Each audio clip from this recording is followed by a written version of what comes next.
नमस्कार मैत्रिणींनो, आज मी बनवणार आहे तिखट पुरी। त्यासाठी मी इथे गव्हाचं पीठ 2 वाटी, ज्वारीचं पीठ 1 वाटी आणि हरभऱ्याच्या डाळीचे पीठ अर्धी वाटी घेतलेलं आहे।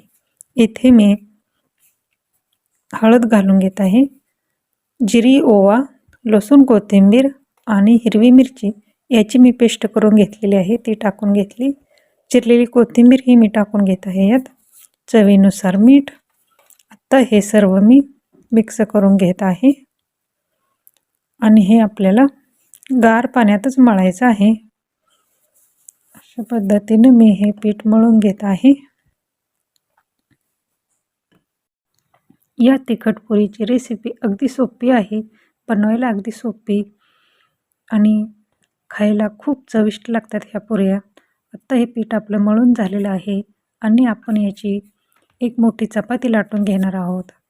तुम्ही पाहू शकता, मी चपाती लाटून घेतलेली आहे आणि आता एक वाटी घेऊन त्याने आपण ह्या पुऱ्या काढून घेणार आहोत। तुम्ही पाहू शकता, अशा पद्धतीने वाटी प्रेस करून आपल्याला ह्या पुऱ्या काढून घ्यायच्या आहेत।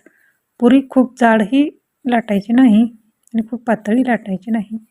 आता ह्या पुऱ्या आपण तळून घेऊयात। तुम्ही पाहू शकता पुऱ्या कशा फुगत आहेत। पुऱ्या अशा अधूनमधून हलवत राहायचं आहे, म्हणजे दोन्ही बाजूनी चांगल्या तळतील त्या। अशा पद्धतीने आपल्या पुऱ्या तळून होत आहेत। ह्या पुऱ्या दहीसोबत खूप छान लागतात। तुम्हीही एकदा नक्की बनवून पहा।